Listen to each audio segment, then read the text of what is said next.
नमः संस्कृताय triple S classes में आप सभी का स्वागत है। प्यारे बच्चों, आज हम हमारी पाठ्य पुस्तक सेमुसी द्वितीयो भागा जो कि 10वीं वर्ग की कक्षा में लगी हुई है, इसका पंचमः पाठः जननी तुल्य वत्सलः इसको पढ़ेंगे।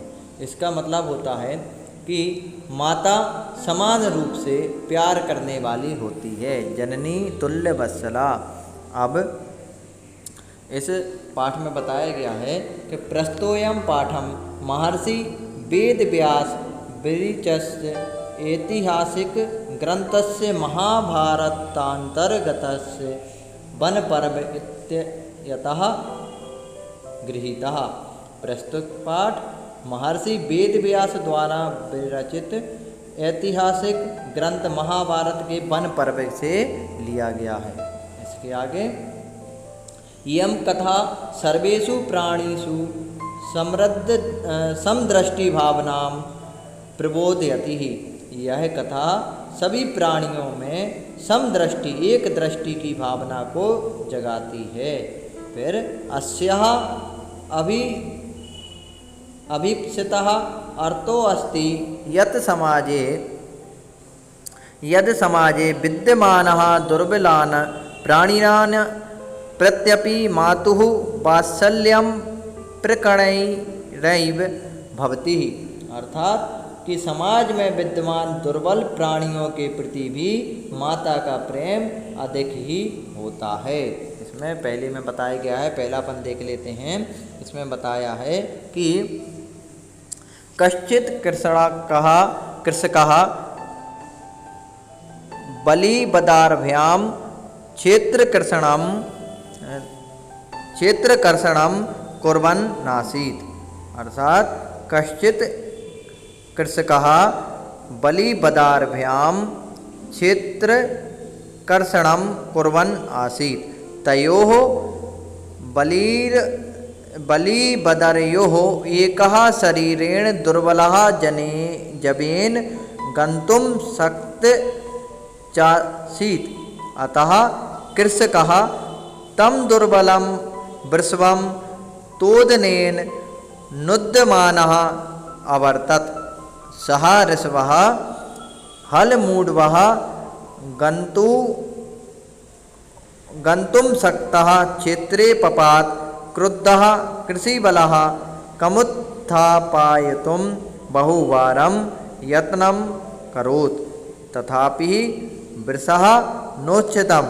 भूमौ पतिते स्वपुत्रं दृष्टवः सर्वधेनूनां मातुः सुरवे नेत्राभ्यां श्रोणी अविरासन्। सुरभेरी मां दृष्टवः सुराधिपः तां पृच्छत्, अयि शुभे किमेवं रोदिसीः उच्यताम् इति सा च।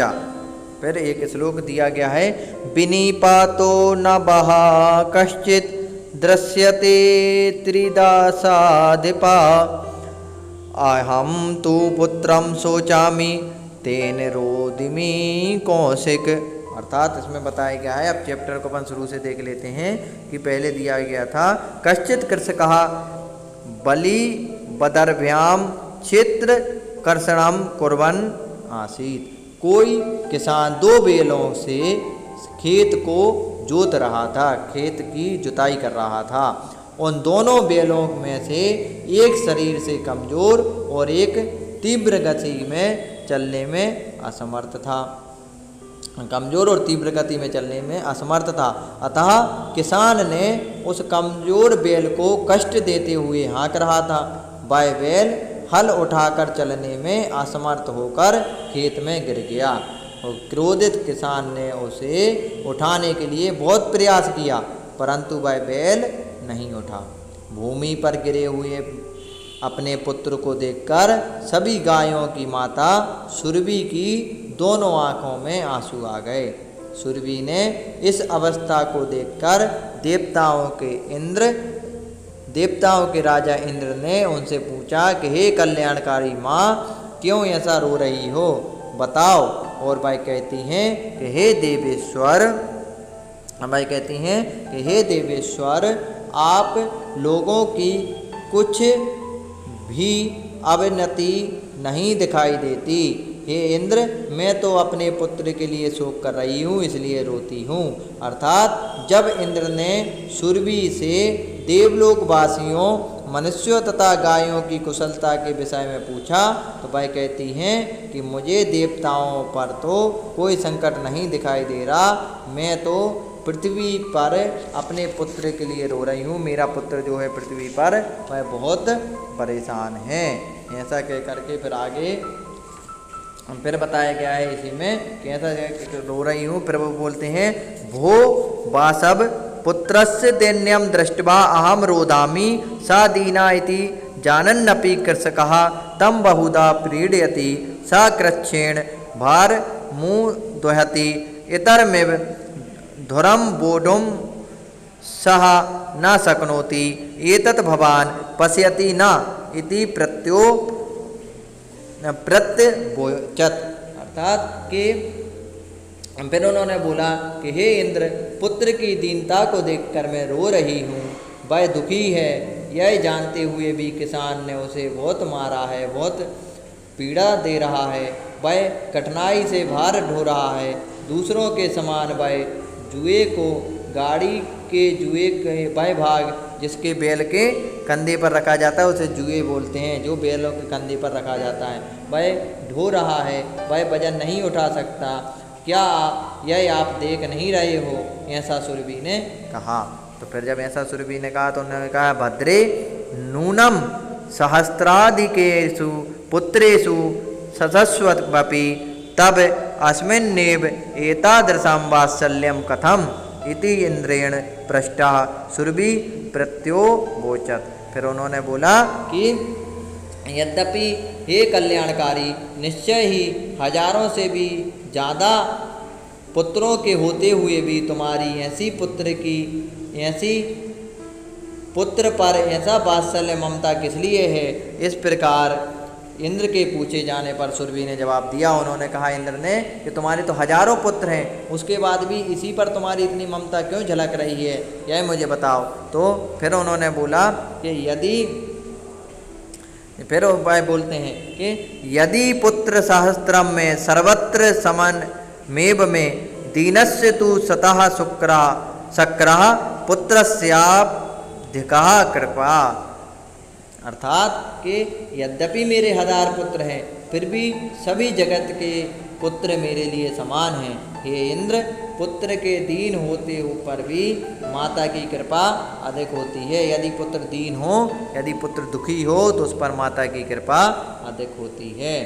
फिर बहून् पत्यानि में संतीति सत्यम तथाप्य में तस्मिन् पुत्रे विशिष्ट आत्म वेदना मनुभवामि यतो ही अयमन्येभ्यो दुर्बला है वो दुर्बलः सर्वेष्वपत्येषु जननी तुल्यवत्सला एव तथापि दुर्बले सुते मातु अभ्यधिका कृपा सैजैव इति। सुरभि वचनं श्रुत्वा वृषं विस्मित तस्या खण्डलस्यापि हृदयं द्रवत् स च तामोब मसान तब यत गच्छ वश्ये सर्वं भद्रम जायेत। अर्थात कि सर्वेषु अपत्येषु, इसमें फिर बताया गया है कि मेरी बहुत सी संतानें हैं, मेरी बहुत सी संतानें हैं, यह सत्य है, फिर भी मैं इस पुत्र पर विशेषतर अपने कष्ट का अनुभव करती हूँ, क्योंकि यह दूसरों से कमज़ोर है। सभी संतानों पर माता का समान रूप से प्यार होता है, पर फिर भी कमज़ोर पुत्र पर माता की कृपा स्वाभाविक रूप से अधिक होती है जो कमज़ोर होता है।